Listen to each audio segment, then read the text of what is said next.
24 കൊല്ലം മുമ്പ് ഉള്ളതിൽ എനിക്കാണ് ഏറ്റവും കൂടുതൽ മാറ്റം ഉണ്ടായിട്ടുള്ളത് എനിക്ക് തോന്നി. കാരണം അന്ന് എൻ്റെ ഈ ഇടതുവശം മുഴുവൻ വർക്ക് ചെയ്യായിരുന്നു, ഇന്നത് വർക്ക് ചെയ്യില്ല.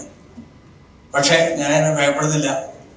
ഇതുപോലെ ഞാനും പുതിയ ഒരാളായിട്ടാണ് വരുന്നത്. ദേവദൂതൻ പുതുതായിട്ട് വരുന്നത് പോലെ ഞാനും പുതിയ ആളായിട്ട് വരുന്നു. എനിക്ക് നല്ല ഉറപ്പുണ്ട്. ലാലിൻ്റെ കൂടെ വർക്ക് ചെയ്തിട്ടുള്ള ഒരു 39 കൊല്ലം മുമ്പ് ചെയ്തിട്ടുള്ള ഒരു പാട്ട് എനിക്കിപ്പോൾ ഓർമ്മ വരുന്നു. പാടാൻ വയ്യായിരിക്കും ബുദ്ധിമുട്ടുന്നത്. മഴനീർത്തുള്ളി മുത്തായി മാറ്റും നന്മണി ചിപ്പിയെ പോലെ, നന്മണി ചിപ്പിയെ പോലെ, നറുനെയ് വിളക്കിനെ താരകമാക്കും സാമഗാനങ്ങളെ പോലെ, സാമഗാനങ്ങളെ പോലെ ഒരുപാട്. ശരിക്കും അന്ന് ചെയ്തിട്ടുള്ള പടം ഒരു മഴനീർത്തുള്ളിയായിരുന്നു. പക്ഷെ ആ മഴനീർത്തുള്ളി കാലത്തിന്റെ ചെപ്പിക്കകത്ത് ഇരിക്കുകയും അത് മുത്തായി മാറുകയും ചെയ്തിട്ടാണ് ഇന്ന് 24 വർഷങ്ങൾക്ക് ശേഷം വരുന്നത്. അതുകൊണ്ട് അന്നത്തെ മഴത്തുള്ളിയല്ല ഇന്നത്തെ മുത്ത്. അതിനേക്കാൾ എത്രയോ വില പിടിച്ചതാണ് മുത്ത്.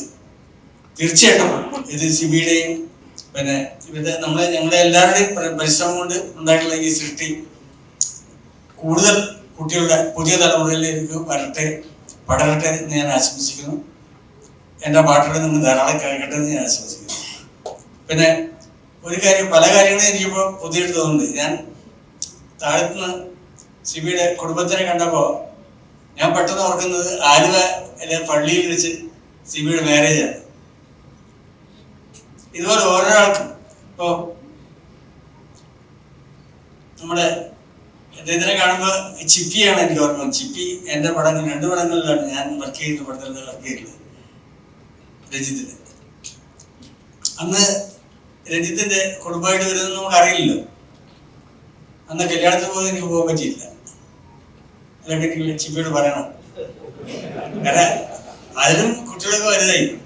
പക്ഷെ ഇപ്പോഴും എനിക്ക് ഇതൊക്കെ വളരെ ചെറുതായിട്ട് തോന്നുന്നു. ലാലിനെ ഞാൻ കാണുന്നത് വെച്ചാൽ, ഞാൻ തിരുവനന്തപുരത്തെ അമ്പലത്തിൽ ശാന്തിയുടെ കാലത്ത് നെടുമുടി വേണുവിൻ്റെ കൂടെ ഞങ്ങൾ ഒരുമിച്ച് താമസിക്കുന്ന കാലത്ത് അന്ന് കണ്ടിട്ടുള്ള ലാലാണ് ഞാൻ ഇപ്പോഴും കാണുന്നത്. ഈ കാലമൊന്നും അദ്ദേഹത്തിന് ബാധിച്ചിട്ടില്ല. അതാണ് ഏറ്റവും വലിയ കാര്യമാണ്. അതീ പറഞ്ഞ പോലെ ഒരു മഴത്തുള്ളി മുത്തായി മാറിയതാണ്. അതായത് അത് വെറുതെ പാഴായി പോയിട്ടില്ല. ആ മുത്തിനെ ആണ് നമ്മൾ കാണുന്നത്, ഇപ്പോഴും എപ്പോഴും കാണുന്നത്. ഇത് ഒരു 10 കൊല്ലം മുമ്പ് ആലപ്പുഴയിലുള്ള ഒരു ഷേണായി എന്ന് പറഞ്ഞൊരു സുഹൃത്ത് പാട്ടിന്റെ ഭയങ്കര ഭ്രമമാണ്. അതാണ് എന്നോട് വിളിക്കാൻ കാരണം. അന്ന് എന്നോട് പറഞ്ഞു, ഈ ദേവദൂതൻ എന്ന് പറഞ്ഞ പടം ശരിക്കും ആൾക്കാർ കണ്ടിട്ടില്ല, അത് കാണിക്കണമായിരുന്നു, നമുക്ക് സിബി സാറിനോട് പറയണം എന്നൊക്കെ പറഞ്ഞു. ഞാൻ പറയാമെന്ന് പറഞ്ഞു. ഞാൻ സിബിയോട് പറയുകയും ചെയ്തു. പക്ഷെ അന്ന് സിബിക്ക് ഇത്ര ഒരു മൂഡ് വന്നിട്ടില്ല. തീർച്ചയായിട്ടും ആ ഒരു 10 കൊല്ലം മുമ്പ് ഷേണായി ആഗ്രഹിച്ച സംഭവം എനിക്ക് ഷേണായി വിളിച്ച് പറയണമെന്ന് അപ്പുറം ഓർമ്മയില്ല. നമ്മള് ഈ പുനർജന്മം തീർച്ചയായിട്ടും അന്ന് 10 കൊല്ലം മുമ്പ് ഷേണായി ആഗ്രഹിച്ചതാണ്. അങ്ങനെ ആഗ്രഹിക്കുന്ന എത്രയോ ലക്ഷക്കണക്കിന് മനുഷ്യരുണ്ടാവും ഞാൻ വിശ്വസിക്കുന്നു. അവർക്കെല്ലാം ഇതൊരു സുവർണ അവസരമാണ്.